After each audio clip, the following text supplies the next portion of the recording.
बच्चों, let's read the question. The question says match the following columns correctly. Question में हमारे पास 3 columns given है, column 1, column 2 and column 3.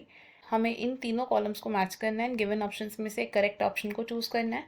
इस question में अगर हम बात करें सबसे पहले तो की कॉन्सेप्ट की, तो इन दिस क्वेश्चन हमारा की कॉन्सेप्ट यूज होगा जेनेटिक इंजीनियरिंग. की concept is genetic engineering.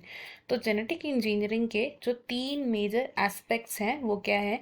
These are the formation of recombinant DNA, recombinant DNA. Second is gene cloning and third होगा जीन ट्रांसफर. Gene transfer. सबसे पहले अगर हम बात करें हाइंड 3 की, तो हाइंड 3 क्या है? ये एक रिस्ट्रिक्शन एंडोन्यूक्लिएज है. It is a restriction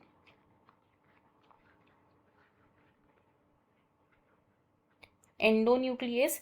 restriction endonucleases को हम मॉलिक्यूलर सीजर्स के नाम से भी जानते हैं. और रिस्ट्रिक्शन एंडोन्यूक्लिएजेस क्या करते हैं? ये क्लीव करते हैं डीएनए को एट स्पेसिफिक साइट्स. और ये जो हाइंड 3 है ये क्या करता है? डीएनए को क्लीव करता है at a specific recognition site, at a specific recognition site. और हाइंड 3 की जो रिकॉग्निशन साइट है वो एक पैलिंड्रोमिक सीक्वेंस है. एंड वो पैलिंड्रोमिक सीक्वेंस क्या है? It is 5 prime AAGCTT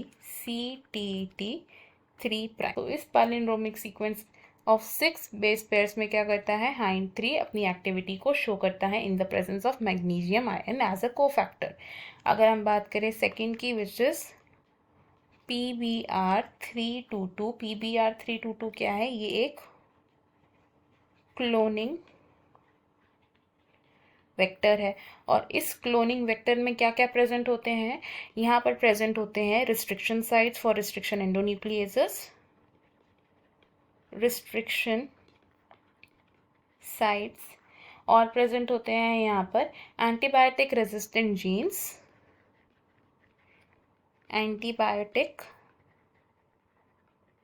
resistant genes. कौन कौन सी एंटीबायोटिक्स के लिए जीन्स प्रेजेंट होते हैं इनमें? It has resistant genes for ampicillin and tetracycline. और क्या प्रेजेंट होता है यहाँ पर?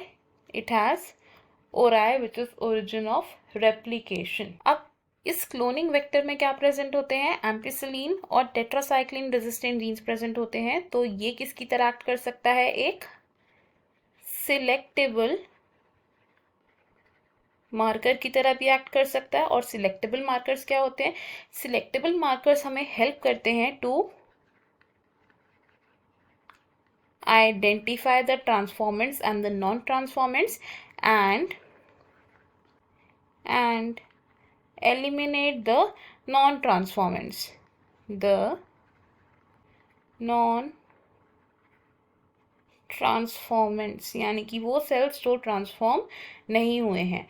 एंड अगर हम बात करें नेक्स्ट की, विच इज TDNA. TDNA की अगर बात करें तो जो एग्रोबैक्टीरियम ट्यूमिफेशंस है. एग्रोबैक्टीरियम ट्यूमिफेशंस क्या करता है? नॉर्मल सेल्स को कन्वर्ट करता है into tumour cells. It converts normal sales into tumour cells. और कैसे करता है कन्वर्ट? क्योंकि ये अपने डीएनए का एक segment which is TDNA segment इसे डिलीवर करता है into the cells by delivering TDNA segment. अब इस एग्रोबैक्टीरियम ट्यूमिफेशन से हमने क्या किया? TI प्लाज्मिड को आइसोलेट किया. TI प्लाज्मिड को आइसोलेट किया। टीआई प्लाज्मिड क्या है? ट्यूमर इंड्यूसिंग प्लाज्मिड है। और ये टीआई प्लाज्मिड क्या करता है? एक क्लोनिंग वेक्टर की तरह काम करता है और हमारे जीन ऑफ इंटरेस्ट को ट्रांसफर करता है into the plant cells without causing any harm. Next अगर आप बात करें डी की, which is gel electrophoresis. Gel electrophoresis. तो जेल इलेक्ट्रोफोरेसिस एक ऐसी टेक्निक है जिसमें हम क्या करते हैं? सेपरेशन करते हैं। किसका सेपरेशन करते हैं हम इसमें? डीएनए का कर सकते हैं, आरएनए का कर सकते हैं, या फिर प्रोटीन्स का भी कर सकते हैं फ्रॉम अ मिक्सचर। एंड ये सेपरेशन किस पर बेस्ड होता है? Based on the molecular size. अब जेल इलेक्ट्रोफोरेसिस की प्रोसेस में हम किसे यूज करते हैं? रिस्ट्रिक्शन एंडोन्यूक्लिएजेस को यूज करते हैं। रिस्ट्रिक्शन एंडोन्यूक्लिएजेस को यूज करते हैं जो स्पेसिफिक साइट्स पर क्लीवेज करता है। एंड इस क्लीवेज के बाद क्या करते हैं? हम एक मैट्रिक्स के थ्रू सेपरेशन को अचीव करते हैं। और ये जो मैट्रिक्स है सबसे कॉमनली यूज किया जाने वाला मैट्रिक्स है एक gel, which is agarose gel. Agarose gel पर जब सेपरेटेड फ्रेगमेंट्स प्रेजेंट होते हैं तो इन सेपरेटेड फ्रेगमेंट्स को हम स्टेन करते हैं विद इथिडियम ब्रोमाइड। और इस स्टेनिंग के बाद हम क्या करते हैं? उन फ्रेगमेंट्स को एक्सपोज करते हैं to UV. And UV exposure के बाद ये जो फ्रेगमेंट्स हैं ये हमें ऑब्जर्व होते हैं या ये हमें विजुअलाइज होते हैं as bright orange coloured bands. And then इन डीएनए बैंड्स को हम क्या करते हैं? इन बैंड्स को हम कट करते हैं एंड देन इन्हें एक्सट्रैक्ट आउट करते हैं from the gel piece. And इस स्टेप को हम क्या बोलते हैं? This is called elution. This is elution. अगर हम अपने इन कॉलम्स को मैच करें तो हम यहाँ से क्या ऑब्जर्व कर सकते हैं कि हाइन 3 की एक रिकॉग्निशन सीक्वेंस प्रेजेंट होती है जहाँ पे वो क्लीवेज शो करता है। और ये रिकॉग्निशन सीक्वेंस किसकी होती है? 6 बेस पेयर्स की होती है। सेकंड बात करते हैं PBR322 के मैचेस की। तो PBR322 क्या है? इसमें एम्पिसिलिन रेजिस्टेंट जीन्स प्रेजेंट होते हैं एंड ये एक्ट कर सकता है सिलेक्टेबल मार्कर्स। TDNA की बात करते हैं तो जो TDNA होता है ये एग्रोबैक्टीरियम ट्यूमिफेशन में प्रेजेंट होता है और ये प्लांट को ट्रांसफॉर्म कर देता है, यानी कि ट्रांसजेनिक प्लांट्स बना देता है।